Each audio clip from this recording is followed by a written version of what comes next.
kráčam na Olymp svojho života. A ja budem povýšená do stavu. Snúbenica. Ja som taká šťastná. Ale ja ťa nežiadam o ruku. A o čo? Aby si sa so mnou rozišla. Myslíte, že je na mne tačo zlé? Len si ešte nespoznala bezpodmienečnú lásku. Koľko rokov sme nikde neboli? Neznám. Lebo sme ešte nikde neboli. Neznám, na čo si nás lakala na život na východe, keď nám nedokážeš deti ani na 2 hodiny postražiť. Klára Priputenová, keď sa nezačneš ku svojej macke správať úctivo, tak takoj tu, jak stojím, umrem. Nikto tu dneška umírať nebude.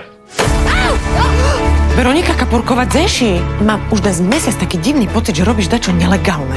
Čo som podľa teba mala robiť, keď som na odsud zostala? Ty si myslíš, že ja viem, čo so životom? Ty Daďa ideš? A to pochop, toto je núdzový stav. Ja potrebujem ísť dať Veroniku dokopy na širavu. A sa poobzeraj okolo seba na všetkých tých mužov, čo sa ti tu ponúkajú.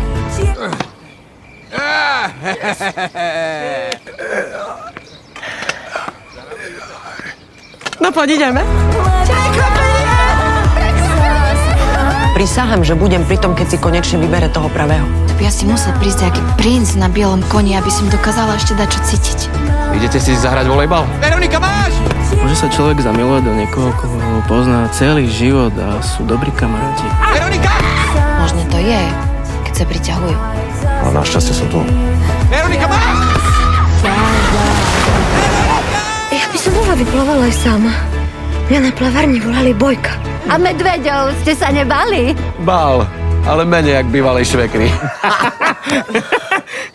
To je moja švekra. Á, Ste utorili o chlapok a ja tu vidím aj takých trpazlíkov. neboj sa, unavený budeš.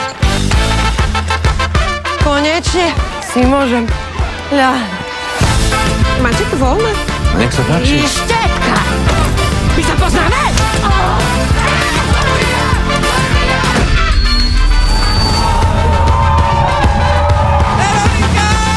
Ja aj keby som ti 300 chlopok nohám zložila, ty si nevybereš ani jedného.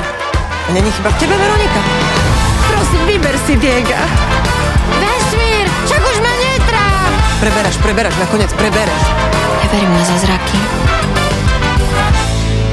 Však s mužmi je to jak s adventným kalendárom, dievčata. Musíte otvoriť 23 okienok a ochutnať všetky čokoládky, kým prídu Vianoce.